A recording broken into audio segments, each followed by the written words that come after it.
किया गया जो एड्रेस किया जाना चाहिए था, जी। यस। डॉक्टर अंशुमान कुमार, जो ये बजट आया है इसमें जो ग्रामीण इलाकों के लिए खासतौर पर जो बात कही गई है, जो हॉस्पिटल्स खोलने की बात कही, जो इंफ्रास्ट्रक्चर की बात की गई है, वो बहुत इंपॉर्टेंट है, क्योंकि कोविड के वक्त में हमने देखा कि छोटी छोटी जगहों पे हेल्थ इंफ्रास्ट्रक्चर ना होना कितनी बड़ी दिक्कत की बात थी। तो इसमें जितना काम या जो चीजें कही गई हैं इस बजट में, इसको लेकर आप उससे सेटिस्फाई हैं? आपको लगता है कि कदम आगे बढ़े हैं? अर्चना जी, देखिए, मेरे संतुष्ट होने ना होने से कोई फर्क पड़ता नहीं है, लेकिन एक्सपर्ट के नाते जो मैं बताऊं उसको जरा ध्यान से समझें। आपको अपने समझ में संतुष्ट है और सरकार संतुष्ट है तो सभी संतुष्ट है। बजट का कितना, जीडीपी का कितना परसेंट हेल्थ पे खर्च होना चाहिए, इसके 4 फॉर्मूला होते हैं, जिसमें पीयर रिव्यू फॉर्मूला सबसे बेहतर माना जाता है और उसके हिसाब भारत का हेल्थ जीडीपी का 5-6% होना चाहिए, जो कि अभी भी नहीं है। दूसरी बात, प्रिवेंशन पे, किसी भी बीमारी के, कैंसर हो, कार्डियक हो, जो बीमारी प्रिवेंटेबल है, उस पे जो खर्च होना चाहिए वो उसका हेल्थ बजट का 0.02% खर्च होता है, जो कि ना के बराबर है। रिसर्च एंड डेवलपमेंट पे 0.008% हेल्थ बजट का खर्च होता है, जो कि रिसर्च, अगर वैक्सीन की भी बात करें, वैक्सीन बना रही है serum institute of India, private company है, भारत बायोटेक सेकंड है नंबर पे, क्योंकि कोविड के टाइम पे जब वैक्सीन प्रोडक्शन हुआ 26-27 करोड़ वैक्सीन सीरम इंस्टीट्यूट बनाता था, 7 करोड़ भारत बायोटेक बनाता था, तो इनएफिशिएंट था। एज ए डॉक्टर हम लोग को उम्मीद थी कोविड से लेसन लेके हेल्थ स्ट्रक्चर को काफी इंप्रूव किया जाएगा। अब हेल्थ स्ट्रक्चर में 2 चीजें आती है, एक आपने कही इंफ्रास्ट्रक्चर की बात और उसको भी गांव तक पहुंचाने की, और दूसरा आता है स्किल मैन पावर, जो डॉक्टर समीर कह रहे हैं, स्किल वर्कर की बात। तो स्किल वर्कर में कहाँ इंप्रूवमेंट है, पब्लिक प्राइवेट पार्टनरशिप कितना हुआ, ऑक्सीजन प्लांटेशन कितने बढ़े, प्रिवेंशन की कितनी चीजें PHC level, primary health centre level तक पहुंचा दी गई, इसमें काम नहीं होगा क्योंकि बजटिंग नहीं है। बजटिंग अभी हो रही है सेंट्रलाइज, मतलब एम्स खोलना, मेडिकल कॉलेज खोलना, जिसको हम कहते हैं centralise health facility, tertiary health facility. लेकिन आप अगर गांव तक पहुंचाना चाहते हैं, प्राइमरी हेल्थ फैसिलिटी को स्ट्रेंथन करना पड़ेगा, बजट पूछना पड़ेगा, वेलनेस को इंप्रूव करना पड़ेगा, प्रिवेंशन को इंप्रूव करना पड़ेगा, और हॉलिस्टिकली जो 6 पद्धति हिंदुस्तान की है मॉडर्न मेडिसिन, जिसको आमतौर पर एलोपैथ लोग कहते हैं, होम्योपैथ, आयुर्वेद, सिद्धा, यूनानी एंड योग, इसको इंटीग्रेट करना पड़ेगा। जहां जिस चीज के डॉक्टर हैं वो इंटीग्रेट करें। क्रॉसोपैथी, मिक्सोपैथी से काम नहीं चलेगा कि आयुर्वेद का डॉक्टर एलोपैथ की प्रैक्टिस करे, एलोपैथ वाला आयुर्वेद की प्रैक्टिस, इससे काम नहीं चलेगा। इसको ब्रिज कोर्स को खत्म करें और बजट को ऐसे एलोकेट करें कि डिस्ट्रीब्यूशन होमोजेनस, मतलब सुचारू रूप से गांव गांव तक पहुंच जाए और हर लेवल पे बैरियर लगा हो कि प्राइमरी के बाद रेफर कब करना है सेकेंडरी हेल्थ सेंटर पे, इस पे बैरियर लगे, सेकेंडरी बाद टर्सरी कब हेल्थ रेफर करना है। उसका फायदा क्या होगा, एम्स जैसे इंस्टीट्यूट पे लोड कम होगा और बहुत सारी फैसिलिटी गांव तक पहुंच जाएगी। ये कहते हैं एक्चुअल बजट फॉर डेवलपिंग, जो कि नहीं है। आप एक कमी देखते हैं इसमें, ठीक है। नीरज अरोड़ा जी, फार्मास्यूटिकल्स में रिसर्च की बात कही गई है, साथ ही साथ ये कहा गया है कि इसमें जो रिसर्च हो उसमें इन्वेस्टमेंट आए, इसकी भी कोशिश की जाएगी। तो क्या आपको लग रहा है कि इसमें अभी तक जो काम किया गया वो कहीं से शुरुआत भर भी नहीं थी और इसकी बहुत ज्यादा जरूरत थी? इसकी वाकई में बहुत ज्यादा जरूरत थी। Without participation from the industry, without private participation हम नई इनोवेशंस नहीं कर सकते। देखिए, मेडिकल रिसर्च में निरंतर क्या होती है कि नई चीजें आती रहती हैं, फार्मा में नई मेडिसिन आते रहते हैं। खास करके जब आप प्रिवेंटिव हेल्थ केयर की तरफ जा रहे हैं तो diagnostic at a early stage, and when you are diagnosed at a early stage आपको उस हिसाब से मेडिसिन चाहिए। अभी जो मेडिसिन अवेलेबल हैं वो बहुत कॉस्टली हैं या out of the reach of the poor people हैं। हमारे आईसीएमआर के पास वर्ल्ड क्लास लेबोरेटरीज हैं, बट प्रॉब्लम ये है कि उसके अंदर रिसर्च करने के लिए हमारे पास वो एक्सपर्ट्स नहीं है। अब गवर्नमेंट ने जो प्राइवेट पार्टिसिपेशन इनवाइट किया है आईसीएमआर के साथ मिल करके उस लैब्स में रिसर्च करने के लिए, इससे क्या होगा कि हमारे इंडिया में, हमारे देश में खुद की प्रोडक्शन बढ़ेगी, जिसको हम कहते हैं कि मेक इन इंडिया। इससे उसको भी बहुत बढ़ावा मिलेगा जब हमारे देश में सस्ती दवाइयां बननी शुरू हो जाएंगी। पहली चीज तो ये है। दूसरी चीज ये है कि इससे प्राइवेट पार्टिसिपेशन से वो भी सीख करके हो सकता है कि वो भी प्रोडक्शन अपनी स्टार्ट करें, जिसमें मेडिसिन की कॉस्ट कम हो, आम जनता तक पहुंचे, पुअर लोगों तक पहुंचे। तो आई थिंक ये जो प्रोग्राम गवर्नमेंट लेके आ रही है ये एक टर्निंग पॉइंट होगा हमारे फार्मास्यूटिकल इंडस्ट्री के लिए in the longer run.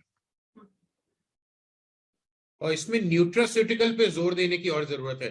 Preventive health जो हमने वेलनेस बात करी है, जो न्यूट्रास्यूटिकल्स हैं जो अभी बन रहे हैं वो बहुत एक्सपेंसिव है।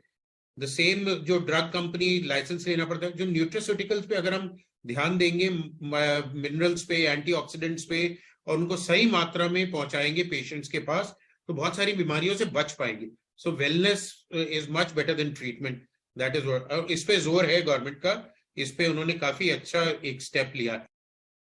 और इसमें एक और बात जो डॉक्टर नीरज ने बोला कि जो कौन से पेशेंट को प्राइमरी में जाना है, कौन से को सेकेंडरी, कौन से को टर्शरी, ये प्रोटोकॉल गवर्नमेंट को डिफाइन करना बहुत जरूरी है।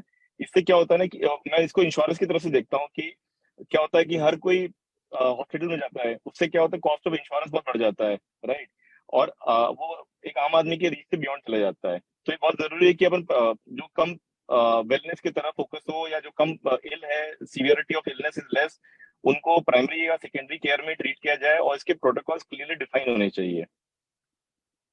इस पे मैं एक बात और ऐड करना चाहूंगा कि फार्मा में जो आईसीएमआर के साथ मिलकर के रिसर्च पार्ट स्टार्ट किया है गवर्नमेंट ने, इसमें उनको अर्ली डायग्नोस्टिक के जो स्टेजेस होते हैं वो इक्विपमेंट्स के ऊपर भी रिसर्च करना चाहिए, जैसे कि सिकल सेल एनीमिया हो गया, फूड एलर्जी हो गया, या कई ऐसी चीजें हैं जो अर्ली अगर डायग्नोस्टिक्स में पकड़ में आ जाती हैं तो we can prevent a larger disease from happening. और ये जिक्र किया भी गया है डॉक्टर भाटी की जो 2047 तक स्किल सेल एनीमिया है उसको खत्म करने के लिए मिशन की शुरुआत भी की जाएगी। बिल्कुल बिल्कुल, देखिए एक सिकल सेल एनीमिया कैंपेन, अब ये सब चीजें शुरू हो गई है, अच्छी बात है बिल्कुल, पर जैसा अभी डॉक्टर आयुष्मान भी बता रहे थे, स्पेसिफिकली प्रिवेंशन के तौर पे जो भी हम चीजें बात करें, स्पेसिफिकली हमारी प्रिवेंटिव कैंपेन्स के अंदर जो हमारी एनएसडीज है, नॉन कम्युनिकेबल डिजीज की, अभी फिलहाल अगर हम देखें तो वो जो ग्राफ है वो 65% तक पहुंच गया है। हमारा जो जीवन शैली से संबंधित बीमारियां हैं, जिसमें डायबिटीज, हाइपरटेंशन हो गया, और अब वो जो एज ग्रुप भी है हम देख रहे हैं हमारे यूथ के अंदर सबसे ज्यादा, तो इस पे मैं समझता हूँ कि थोड़ा और अधिक ध्यान देने की जरूरत है। डॉक्टर आयुष्मान का अग्री करेंगे कि कैंसर का ग्राफ भी हमारा सालों साल बढ़ता जा रहा है, तो मैं समझ रहा हूँ कि जो कार्डियोवैस्कुलर डिजीज है, डायबिटीज है, हाइपरटेंशन है, कैंसर है, इनके ऊपर प्रिवेंटिव स्टेप्स हमें ज्यादा लेने की जरूरत है। कि फिलहाल अगर हम वैसे भी अगर ओवरऑल हमारा खर्चा देखें तो 5% के करीब हम प्रिवेंशन के ऊपर खर्च करते हैं, और बाकी हमारा बीमारियों पे, ट्रीटमेंट पे और ट्रीटमेंट की कॉम्प्लिकेशंस को मैनेज करने के अंदर खर्चा होता है। तो प्रिवेंशन के ऊपर आई थिंक और अधिक ध्यान देने की जरूरत है, उसको और अधिक बढ़ावा देने की जरूरत है। और जैसा हम R&D के बारे में बात कर रहे हैं, ICMR लैब को जैसा अभी डिस्कशन चल भी रहा था कि हम प्राइवेट मेडिकल कॉलेजेस के फैकल्टीज को और उनकी R&D टीम को इस्तेमाल करेंगे, और जिस तरह से हमारी ICMR लैब्स है, काफी वेल इक्विप्ड लैब है, तो वो पार्टिसिपेशन से R&D एंड इनोवेशन बहुत अच्छे तरीके से हो सकती है। इसके अलावा भी मैं बात करूं तो गवर्नमेंट के अभी भी बहुत सारे ऐसे इंस्टीट्यूशन है जहाँ पे इंफ्रास्ट्रक्चर बहुत अच्छा है, और गवर्नमेंट की रीच बिल्कुल एकदम रूरल एरियाज में है, वहाँ पे इंफ्रास्ट्रक्चर बना हुआ है, बट समहाउ कहीं ना कहीं वही जो मैन पावर वाला चैलेंजेस है फिलहाल वो अभी काफी ज्यादा है कि मशीनें हैं, इक्विपमेंट है, पर उसको चलाने के लिए लोग अवेलेबल नहीं है, या मशीनें इक्विपमेंट है, लोग है, पर मैनेजमेंट नहीं है। तो इस तरह की चीजें जो गैप्स है, इसमें मैं समझता हूँ कि जो प्राइवेट पार्टनर्स है उनका पार्टिसिपेशन काफी ज्यादा हेल्प करेगा उनकी स्मूथ फंक्शनिंग के लिए, उनको ठीक तरीके से रन करने के लिए। और जैसा हम डिजिटल हेल्थ मिशन की भी बात कर रहे हैं, स्पेसिफिकली उसका इम्प्लीमेंटेशन बहुत जरूरी है, क्योंकि पहले अगर हम टेली कंसल्टेशन की, टेलीमेडिसिन की जब बात करते थे कोविड से पहले, तो इतना एक्सेप्टेंस नहीं था, पर कोविड में, पेंडेमिक में हमने देखा कि उसका काफी ज्यादा हम लोगों को अच्छा रिस्पॉन्स मिला, और उसके जरिए हम सुपर स्पेशलिटी सर्विसेज को हमारे जो primary health centre and community health services है वहां तक पहुंचा सकते हैं। तो आप कहने की वहां तक पहुंचा सकते हैं और पहुंचा पाए हैं कुछ हद तक। डॉक्टर अंशुमान कुमार, जो हेल्थ सेक्टर है उसका जीडीपी में बहुत बड़ा एक योगदान होता है, क्योंकि बहुत रोजगार भी मिलता है इस सेक्टर से, तो इसको लेकर क्या कदम इस आपको दिख रहा है कि इस बजट में उठाए गए हैं? बिल्कुल बिल्कुल मिलता है, और आप सोचिए कि south east Asia, African countries और CIS जो पहले USSR हुआ करता, तो उसके जितने टूटे हुए कंट्री हैं, वहां से मेडिकल टूरिज्म के लिए लोग यहाँ आते हैं। मेडिकल टूरिज्म एक गलत शब्द है, लेकिन ठीक है, इलाज कराने यहाँ आते हैं। वो फॉरेन रेवेन्यू हमारे कंट्री में आके देते हैं, लेकिन वो रेवेन्यू कहाँ जा रहा है आपको मालूम है? 100% रेवेन्यू जाता है प्राइवेट और कॉर्पोरेट हॉस्पिटल का। स्ट्रेंथन करने की, इंपावर करने की क्या जरूरत है, जैसे सिंगापुर और दूसरे कंट्री ने किया हुआ है कि गवर्नमेंट हॉस्पिटल को इस लेवल पे इक्विप करो technology wise, plus patient friendly atmosphere, कि उसको लगे कि मैं इलाज के लिए आऊं, मुझे सुचारू रूप से इलाज मिल रहा है और सब कुछ अच्छा चल रहा है, तो ये गवर्नमेंट का रेवेन्यू बढ़ेगा, वो जीडीपी में कंट्रीब्यूट होगा डायरेक्टली। अभी जो कंट्रीब्यूट होता है टैक्सेशन के थ्रू जीडीपी में कंट्रीब्यूट हो रहा है, direct contribution direct private player के हाथ में जाता है, उसमें मैक्सिमम इन्वेस्टर आपके कंट्री के बाहर के हैं, जो कि पैसे बाहर ले जा रहे हैं, कंट्री में नहीं रख रहे हैं। तो एक इस पे काम करने की जरूरत है। दूसरी जो जरूरत है, रेवेन्यू कैसे बढ़ा सकते हैं इंडायरेक्ट मेथड। हिंदुस्तान अकेला कंट्री होगा शायद जिसमें कम्युनिकेबल डिजीज, मतलब संक्रामक बीमारियां और नॉन कम्युनिकेबल डिजीज जैसे cancer, heart disease, hypertension, diabetes, दोनों एपिडेमिक चल रहा हो, दोनों बढ़ रहा हो। नॉर्मली ये होता है जब कंट्री डेवलपिंग से डेवलप की तरफ मूव करता है तो संक्रामक बीमारियां कम होती है। उसका क्यों कारण है? आप साफ सफाई पे ध्यान देते हैं, नाले खत्म हो जाते हैं, मच्छर कम होते हैं, ग्रीन एंड क्लीन सिटी होने लगता है आपका, और एफ्लुएंट सोसाइटी होता है, तो communicable disease, non communicable disease बढ़ेगी, जिसमें हाइपरटेंशन, डायबिटीज, कैंसर बढ़ेगा। लेकिन अनफॉर्चुनेटली हमारा मेजर हेल्थ बजट का खर्चा ड्रेन हो जा रहा है कम्युनिकेबल एंड नॉन कम्युनिकेबल दोनों में, हम हाथ में खाली रह जा रहे हैं। और धीरे धीरे मशरूमिंग प्राइवेट प्लेयर ये जा रहा है हेल्थ केयर सिस्टम को मॉडल बना हुआ है। अगर वाकई रेवेन्यू मॉडल बनाना है तो user friendly country, friendly city and revenue customisation and revenue flow for the government sector, ये अगर प्लान करें तो आपको कहीं से हाथ पसारने की जरूरत नहीं होगी।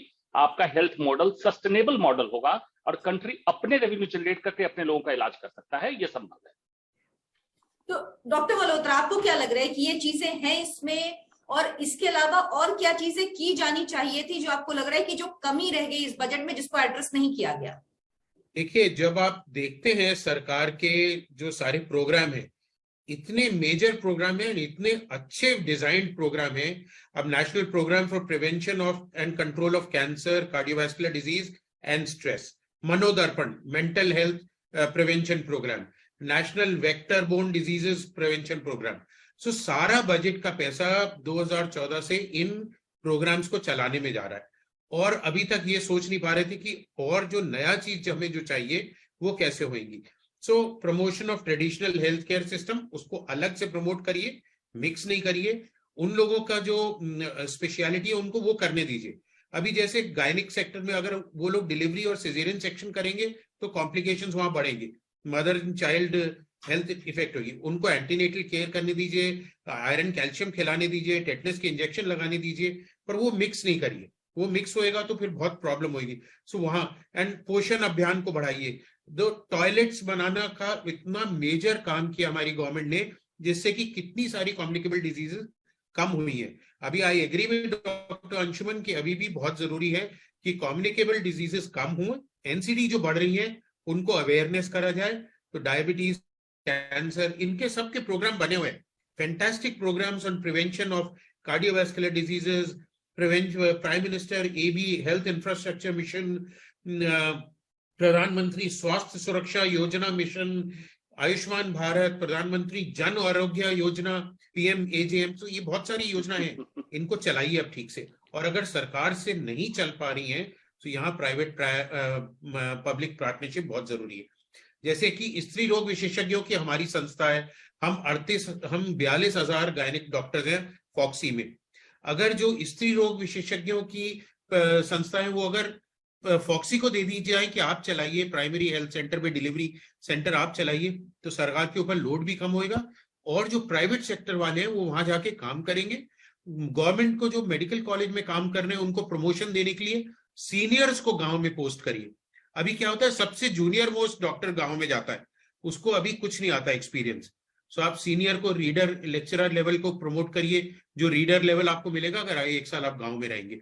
रीडर से आप प्रोफेसर तब बनेंगे जब आप 1 साल गांव में रहेंगे या 2 साल गांव में रहेंगे। तो इससे गांव में, और गांव चले इज वेरी वेरी इंपॉर्टेंट अभियान which we have to go ahead with. So yes, Modi factor है इस बजट में। मोदी गवर्नमेंट ने इंडिया हेल्थ के सेक्टर को फ्यूचर रेडी करने की कोशिश की है, सबका विकास, सबका साथ लेने के साथ। और एक अंत्योदय है, ये एक एम्पावरिंग रेज है कि जो हेल्थ उनको पहुंचे जो कि मार्जिनलाइज्ड कम्युनिटी है, थोड़ी पुअर है, और वल्नरेबल पॉपुलेशन हमारी, वहां हेल्थ पहुंचना बहुत जरूरी है। डॉक्टर अंशुमान कुमार कुछ कहना चाह रहे हैं। जी डॉक्टर कुमार। जी, नरेंद्र साहब ने सही कहा, कागजों पे 50 year cancer control program of India 22 में ही होगा, और कैंसर कंट्रोल इंडिया बना हुआ है, सिमिलरली वेक्टर कंट्रोल वो सारा बना हुआ है। लेकिन क्या वाकई आपने देखा कितने महिलाओं का, आप महिला हैं, आपके साथ जो महिला बात करती, पूछिए जरा कितने लोगों का मैमोग्राम होता है पर ईयर, कितने लोगों का पैप स्मीयर होता है, कैंसर डिटेक्शन की बात कर रहा हूं। Cancer control program of India कागज पे जरूर है, पेरिफेरी में नहीं उतरा। सिमिलरली सारे प्रोग्राम कागज पे बिल्कुल है। दूसरी बात, जो स्वास्थ्य योजनाओं का, आयुष्मान भारत जैसी अनेक योजनाओं की, तो आयुष्मान भारत लिमिटेड लोगों को आपने दिया। अगर सारी योजनाओं को मिला दें भारत के सेंट्रल गवर्नमेंट और हर स्टेट गवर्नमेंट, 148 से ऊपर योजना है, राष्ट्रीय स्वास्थ्य बीमा योजना, आयुष्मान भारत योजना, और उस पर काफी पैसा खर्च हो रहा है, जो कि बिल्कुल गलत पॉलिसी है। आपको कंट्री के हर लोगों का हेल्थ इंश्योरेंस, सारी योजनाओं को स्क्रैप कीजिए, उसका पैसा प्रीमियम इंश्योरेंस में दीजिए और गवर्नमेंट में इलाज कराए चाहे प्राइवेट में इलाज कराए, उसका एक सर्टेन अमाउंट पे करना होगा, तभी सस्टेनेबल मॉडल बनेगा। योजना पे योजना आते ही चुनाव चार हो जाता है, एक्चुअल पहुंचता नहीं है, और इसका फायदा बाकी लोग उठा लेते हैं। बिल्कुल, आई एग्री, योजनाओं पे पैसा नहीं खर्च करना चाहिए। योजना पे बहुत चंक ऑफ हेल्थ बजट योजनाओं पे जा रहा है, और आई एग्री कि ये इसका कोई हल ढूंढना जरूरी है। तो देखिए, इसमें क्या है ना कि पब्लिक प्राइवेट पार्टनरशिप बहुत जरूरी रहेगी। और डॉक्टर अंशुमन ने बोला कि गवर्नमेंट रेवेन्यू मॉडल सस्टेनेबल होगी, बट एक्चुअली देखिए गैप बहुत ज्यादा है। अभी गवर्नमेंट का स्पेंड कितना होगा, मेरे 2% ऑफ द जीडीपी होगा ऑल पुट टुगेदर, राइट। आगे एक सस्टेनेबल मॉडल के लिए आपका 4 से 5% जीडीपी तो हेल्थ केयर स्पेंड होना ही चाहिए, राइट। ये जो गैप है वो अचानक से ब्रिज होगा नहीं, राइट। इसके लिए बहुत जरूरी है कि प्राइवेट कैपिटल आए। प्राइवेट कैपिटल आपको इंडिया से तो सारा डोमेस्टिक आएगा नहीं, तो आपको फॉरेन कैपिटल की तो बहुत जरूरत पड़ेगी। और इसमें देखिए ऐसा नहीं कि सारे प्रॉफिट बाहर जाते हैं, प्राइवेट के जो फॉरेन कैपिटल आता है वो काफी टाइम तक उसमें लॉस रहता है, right. So that actually is it helps in building the nation also. ये ऐसा नहीं, ये गलतफहमी है कि ना जो फॉरेन कैपिटल आता है वो पूरा पैसा बाहर लेके चले जाता है, ये मिथ है एक्चुअली देखा जाए तो। अगर ऐसा होता है तो सारे स्टेटस प्रॉफिट कर रहे होते हैं, राइट। तो सारा खर्च नहीं जाता है। हाँ, मेरा तो ये कहना बहुत जरूरी है कि जितना पैसा इसमें बहुत जरूरी है कि पब्लिक और एक मैं कंप्लीट कर लेता हूँ कि बहुत जरूरी है ना कि पब्लिक प्राइवेट पार्टनरशिप रहे। इसमें गवर्नमेंट का रोल होना चाहिए कि वो प्रोटोकॉल एस्टेब्लिश करे, प्राइसिंग कंट्रोल करे, जैसे उन्होंने मेडिसिन में किया था कि भाई आप इससे ज्यादा चार्ज नहीं कर सकते हो, राइट। वो और क्लिनिकल जो ट्रीटमेंट प्रोटोकॉल है वो एस्टेब्लिश करो, गवर्नमेंट हॉस्पिटल प्राइवेट सबके लिए एक जैसा हो, राइट। और उसको गवर्न करे, गवर्न करने में गवर्नमेंट को ज्यादा एफिशिएंट रहेगी एज कम्पेयर टू कि वो खुद एग्जीक्यूट करने लग जाए, राइट। तो हमारा जो बिलीफ है कि एग्जीक्यूशन में गवर्नमेंट कम ध्यान दे, वो पब्लिक प्राइवेट पार्टनरशिप के थ्रू जो एक प्योर रेवेन्यू मॉडल रहे उसमें चलने दे, हालांकि कॉस्ट को कंट्रोल करे, ताकि ऐसा ना हो कि कोई बहुत ज्यादा प्रॉफिट बना रहा हो इस बिजनेस में, क्योंकि एक इम्पैक्ट का फंडा है इसमें। जी नीरज जी, क्या आपको भी यही लगता है कि अगर पीपीपी होगा तो उसके बाद जो एग्जीक्यूशन है जो नहीं हो पा रहा है वाकई वो आसान होगा? बिल्कुल आसान होगा। हम सबको पता है कि गवर्नमेंट की एक और योजना है आभा, आयुष्मान भारत हेल्थ